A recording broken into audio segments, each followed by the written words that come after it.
अस्सलाम वालेकुम। मेमोरी की गाइडेंस में आपका चैप्टर नंबर 2 से स्टार्ट होता है ब्लॉक 1 में। चैप्टर नंबर 1 आपको शामिल नहीं है। इसमें आपने स्टार्ट यहाँ से लेना प्राइमोडियम जर्म सेल से।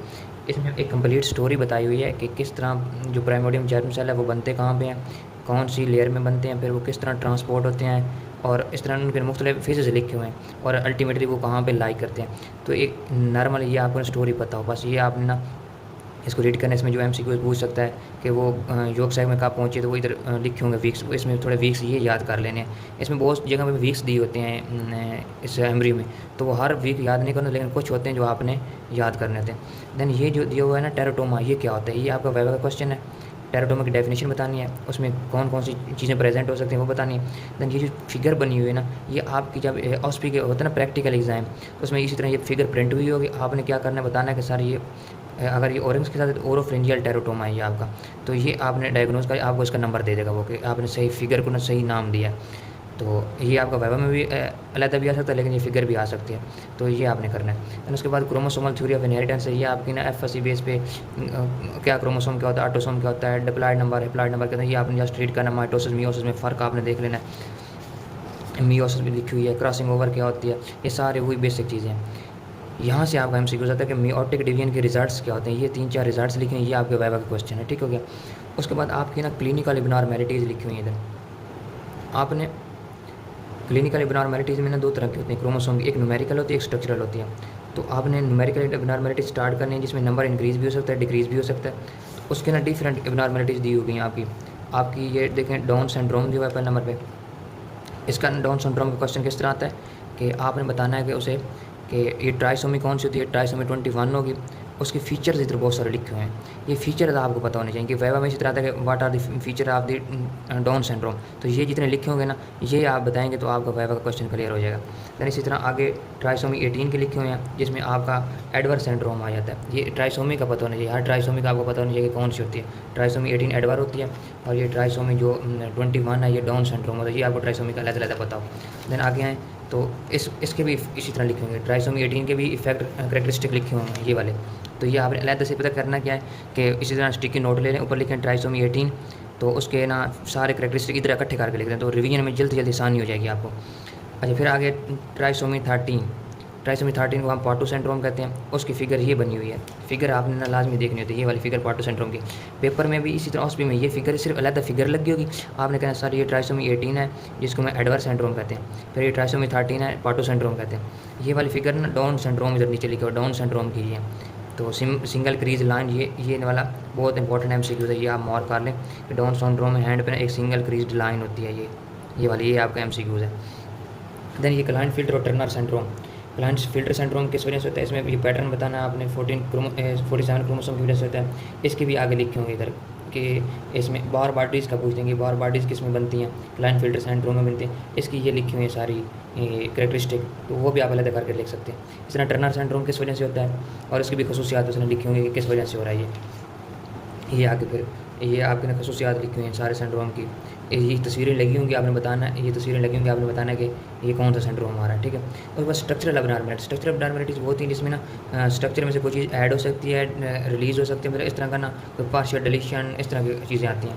तो इसमें आपने देखना ये है कि ये डिलीशन कौन सी होती है, पार्शियल डिलीशन, उसमें क्रूडोचाइल्ड सिंड्रोम क्या होता है, और उसके बाद ये माइक्रो डिलीशन है, ये पार्शियल डिलीशन का कौन सा सिंड्रोम है, माइक्रो डिलीशन का कौन सा सिंड्रोम है। उसके बाद ये एंजलमैन सिंड्रोम है, ब्रेडर विलाय सिंड्रोम है, ठीक है। ये मिलर डिकर सिंड्रोम क्या होता है, ठीक है। यहाँ तक ये जितने भी सिंड्रोम बताए हुए ना ये आपके वाइवा में आते हैं इसी तरह। और इसमें बताया होगा कि किस क्रोमोसोम पे क्या एबनॉर्मेलिटीज़ आ रही है, और ये एंजलमैन सिंड्रोम की पिक्चर लगी होगी आपके उसमें, तो आपने बताना होगा कि ये एंजलमैन सिंड्रोम है, तो आपका वो नंबर दे देगा, सही है। बाकी ये जो आगे जितनी भी ये चीज़ें लिखी हैं ना ये आपने रीड कर लेनी है। अगर आपको कोई MCQ जिसमें मिलता है कोई ऐसी लाइन, तो आप उसको ना मार्क कर सकते हैं। फिर आपने यहाँ स्टार्ट करना है, डायग्नोस्टिक टेक्निक्स पे आ जाना है, ठीक है। डायग्नोस्टिक टेक्निक मुख्तलिफ उसके नाम याद करने हैं आपने, और कौन सी टेक्निक कहाँ पे यूज़ होती है, किस लिए यूज़ होती है वो आपको बताओ। इसमें सबसे ज़्यादा ये जो फिश वाली है ना ये इसका पूछते हैं, और ये जो एग्जोम सीक्वेंस है ये पूछते हैं। तो ये दो अच्छे से करना, बाकी आपने ना हर का रोल पढ़ लेना है सिंपल। उसके बाद फिर आपके टॉपिक में ये भी शामिल है, इसमें ओवोजेनेसिस की डेफिनेशन आपको आनी चाहिए। फिर ओवोजेनेसिस बिफोर बर्थ कैसे होती है, इसको आप कहते हैं प्रीनेटल, पैदाइश से पहले, प्रीनेटल। तो प्रीनेटल किस तरह ये ओवम बनता है, तो वो आपकी सारी डिटेल इसमें लिखी होगी। यानी प्राइमोडियम जर्म सेल होता है। उससे बाद आगे पहले होता ही ये प्राइमोडियम जर्म सेल जो आपने शुरू में पढ़ा, फिर ओवोगोनियम कैसे बनता है, फिर प्राइमरी ओवोसाइट कैसे बनता है, ये सारी स्टोरी इसमें लिखी होगी। इसमें सिंपली MCQs हैं सारे आपके, कोई बाकी खास बात नहीं जो आपको वाइवा में पूछी जाए। ये सारी स्टोरी है वो आपने स्टोरी करनी है। फिर आपने बताना है कि पुबर्टी की एज पे जाके ये कैसे ओवोसाइट मजीद ओवम कैसे बनते हैं। तो इसमें ओवोसाइट मैचुरेशन इनहिबिशन फैक्टर एक होता है, ये आपका MCQs है कि इसका क्या रोल होता है बॉडी में। बाकी ये सारा MCQs है, ये आपने सारी थ्योरी इसी तरह पढ़नी है कि प्राइमरी फोलिकल कैसे बनता है, फिर एंट्रल फोलिकल कैसे बनता है, फिर ग्राफियन फोलिकल कैसे बनता है, ठीक है। जूना पहले सोडा का क्या रोल है, ठीक है, इंटरना एक्सटर्ना, ये सारे MCQs हैं। सिंपल एक मतलब कहानी है, वो आपने अपने लफ्ज़ में याद कर लेनी है, ठीक है। और ये वाली जो पिक्चर लगी है ऊपर वाली, ये आप ना ऑस्पी के लिए हैं ऊपर वाली, ये इसी तरह पिक्चर आई होगी और एक ही इसी तरह ना मार्क किया होगा कि इसका नाम बताएं। तो आपने कहना फ्लैट एपिथेलियम फोलिकुलर हो जाती है, बाद में बेडल बन जाती है। तो ये वाली चीज़ें आपने करनी है इसमें से। देन इसमें भी वही चीज़ें हैं, ये ऑस्पी के लिए पिक्चर्स कर लेनी है आपने, या वो आपका प्रैक्टिकल एग्ज़ाम होगा या आपका कॉलेज का एग्ज़ाम होगा। बाकी ये सारी वो स्टोरीज़ हैं आपने वो याद कर लेनी। या फिर आ जाते हैं स्पर्मेटोजेनेसिस पे।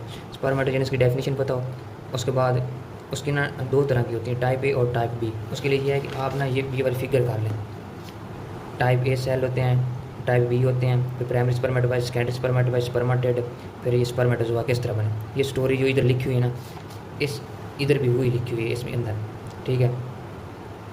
तो यहाँ से एक MCQ आता है type A spermatogonia and their production mark the initiation of spermatogenesis. ये MCQ है कि किसकी जो प्रोडक्शन है वो मार्क द इनिशिएशन करती है स्पर्मेटोजेनेसिस टाइप A वाले। तो इस तरह की चीज़ें आपने अच्छे से पढ़नी चाहिए, ये इसी तरह वो MCQ में पूछ लेता है आपसे।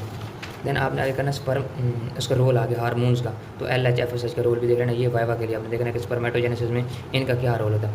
ये आपका ना इंपॉर्टेंट क्वेश्चन है, पहले भी लगा हुआ है ये वाइवा के लिए कि स्पर्मियोजेनेसिस क्या होती है, ठीक है। उसमें 4 फैक्टर्स लिखे होंगे इधर।